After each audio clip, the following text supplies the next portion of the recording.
In this video, I'm gonna be showing you guys some high protein dinner recipes that I have been making since I went vegan 6 years ago. This roundup is perfect for all you beginner vegans, or if you are already plant-based but are hoping to adopt a more whole foods, high protein, plant-based diet, which is exactly what I specialize in. Plus, everything I make is gluten-free. So if that sounds good to you, make sure you subscribe below so I can be here for you and help you along your plant-based eating journey.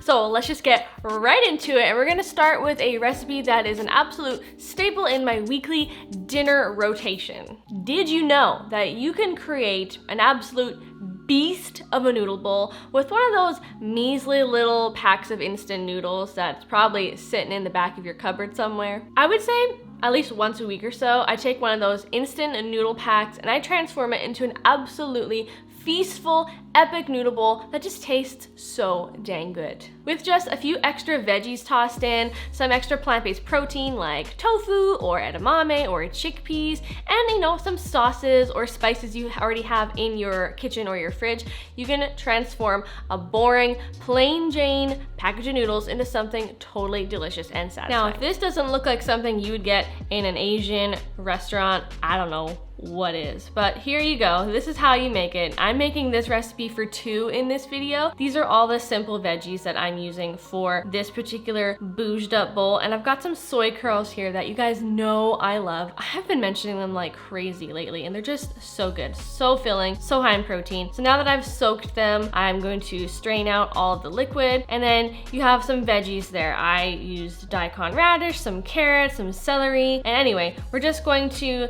plunk those veggies into the bowl with the prepared noodle packages, and you're just gonna pour on some hot water. Let them cook as you normally would, or according to the package directions. We're gonna let that stand for about 7 or 8 minutes, and then in the meantime, if you have any other veggies that you wanna prepare, like a leafy green or bok choy or kale, or you wanna steam some edamame, now is the time to do it, because it only takes like a few minutes to, cook these kinds of veggies. So by the time your noodle bowl has finished cooking and the noodles are softened, you've got some nicely sauteed bok choy. And here you go. See? Look at that noodle bowl. It's already looking so much better than it would have if you just added water. Now you've got tons of plant-based protein. I used the edamame and the soy curls, and I've added so much more flavor with some lime juice and a little bit of sriracha. You can add anything else you want, like soy sauce or some fresh chopped herbs. I put some cilantro on top of here, as well as some chopped green onions. You can really use whatever you have in your fridge, and it's gonna turn out so good. You can even use chopped cabbage,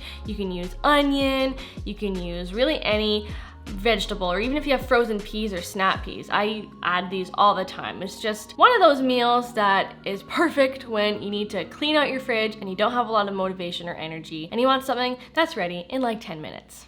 If you've been watching me for a little while, you know how much I love a good curry.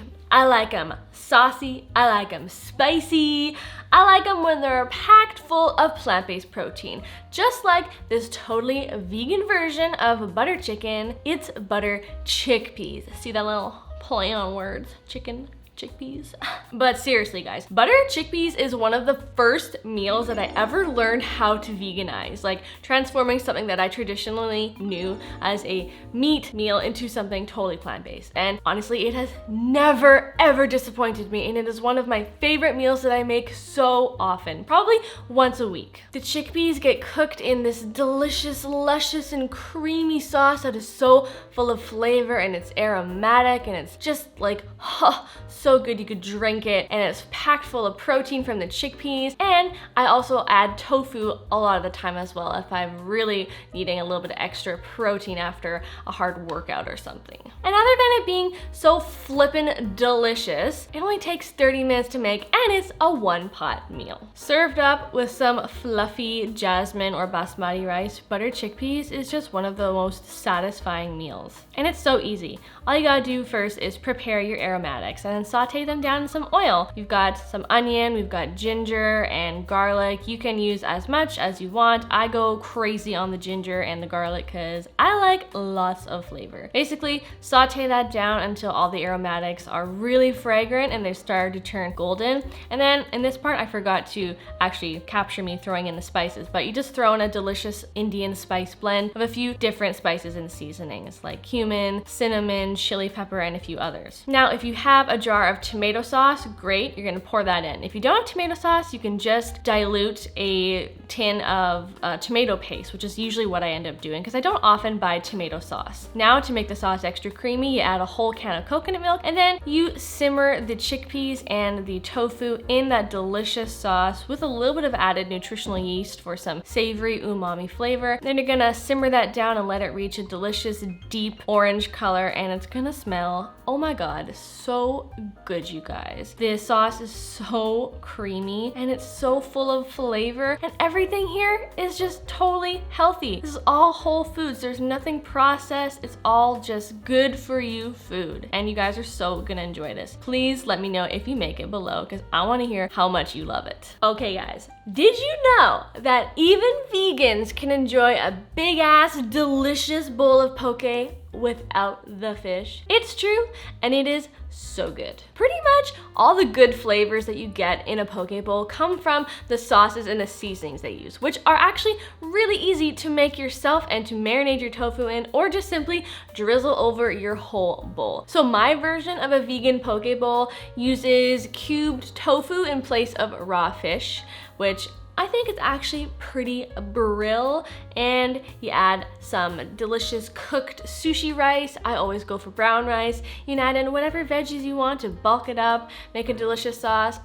Just let me show you. It's so good. Rice, corn, edamame, tofu, these are some of the main ingredients for building our vegan poke bowls. If you can get your hands on some furikake rice seasoning, definitely do it. It's awesome and it gives a delicious oceany flavor to your bowls. We're gonna start by making our garlic ginger soy sauce for this bowl. So start by mincing up or microplaning some fresh ginger and garlic. You can definitely use a little bit less ginger than I'm using here. I'm a bit crazy for ginger, so feel free to reduce the amount that you use in your sauce. Then we're gonna add the minced ginger and garlic into a jar or a bowl, and we're gonna follow that with some soy sauce. I'm using gluten-free soy sauce from Bragg's. This is my favorite brand. I can get a big bottle for cheap, but you can also use tamari if that's all that you can find at your stores. Then we're gonna add some mirin, which is a sweet rice-based cooking seasoning. Adds a little sweet fermented flavor. Plus we're gonna add some rice vinegar for a little bit of tang and acidity, plus a little bit of toasted sesame oil. This stuff is so good. It gives a delicious toasty, nutty flavor to our sauce, plus a little bit more of that furikake seasoning. Adds a little bit of that oceany, seaweedy flavor. I added about a teaspoon, plus a teaspoon of red chili flakes. That's optional if you don't like spice. Then we're just going to seal that with a lid and give it a good shake until it's all mixed up together, well combined, and slightly emulsified. Next, we're going to cube up some tofu. I'm using extra firm tofu because that's what I happen to have, but you can use firm or extra firm. This is what's going to replace the fish, the raw cubed fish that you normally find in a poke bowl. Definitely not the same texture as fish, but you get the idea. It adds a little bit of extra protein and it is just delicious and satisfying. Now we are going to build our bowl. So I start by adding some greens, but it's optional if you don't have or want to put greens in your bowl. And then I am adding some cooked sushi rice. I love brown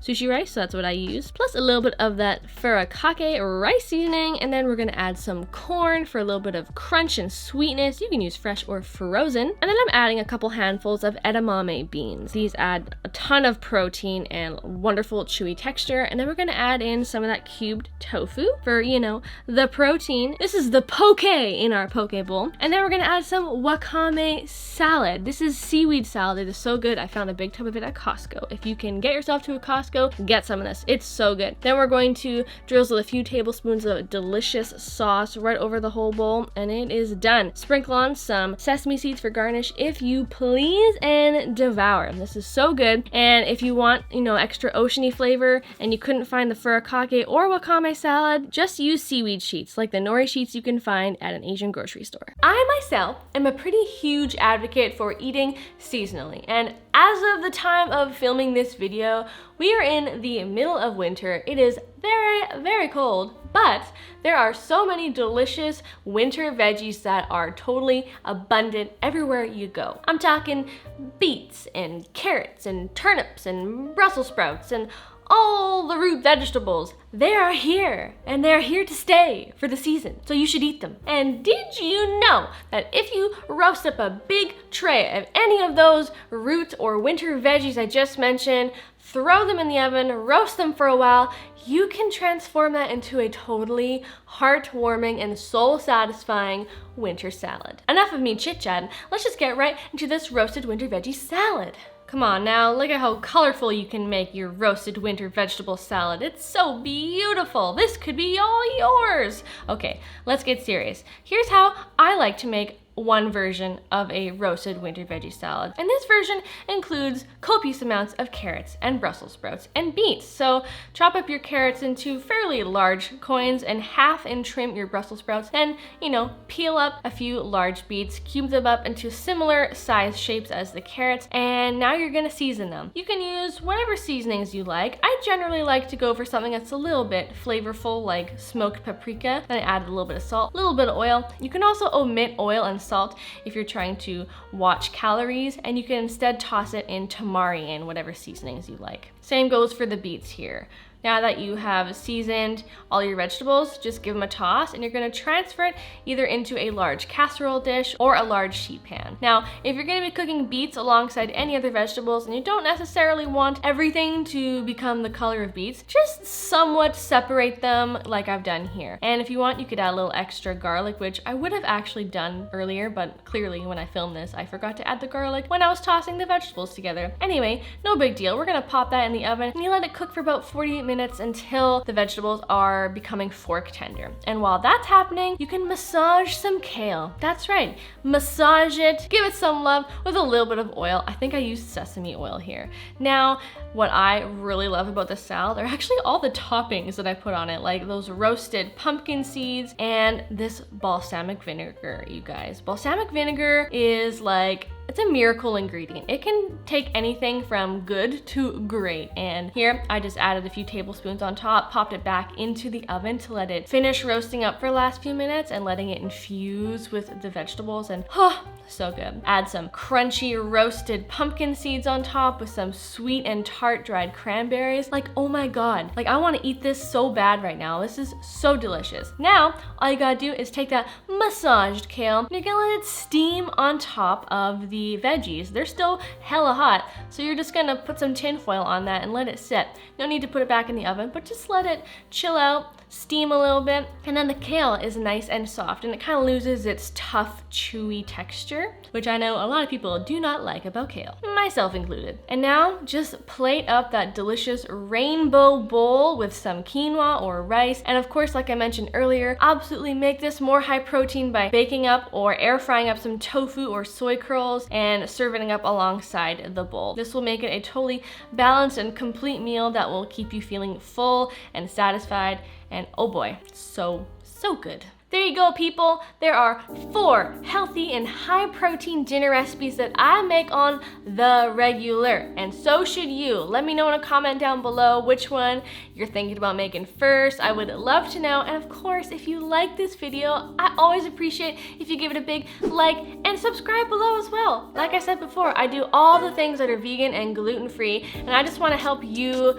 to cook more healthy, whole food, plant-based, and that's what I'm here for. So subscribe below if that sounds good to you.